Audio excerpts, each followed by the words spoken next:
Sur les rives du lac Léman, des notes de Ravel bercent la ville d'Évian.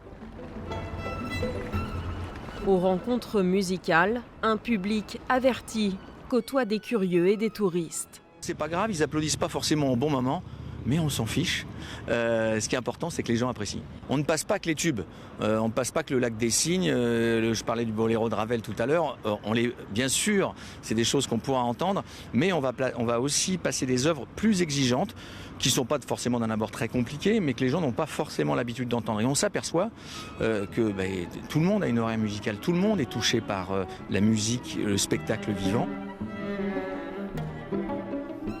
Après ces heures de gloire sous la direction de Rostropovitch, le festival renaît depuis 3 ans et cherche à s'ouvrir aux non-mélomanes.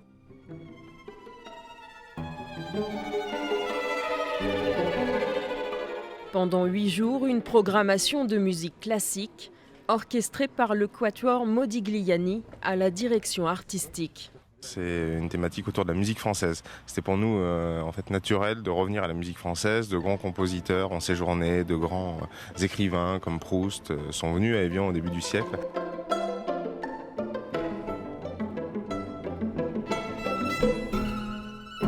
La musique classique, c'est une musique vivante finalement. Elle est sur des partitions dans nos bibliothèques et à nous de la rendre vivante. Et je pense qu'ici à Évian, la Grange au Lac est peut-être le symbole et l'endroit rêvé pour ça, parce que c'est une grande cabane au milieu des bois là comme ça et qui est accessible à tous, où chacun vient avec son bagage, ses codes pour partager.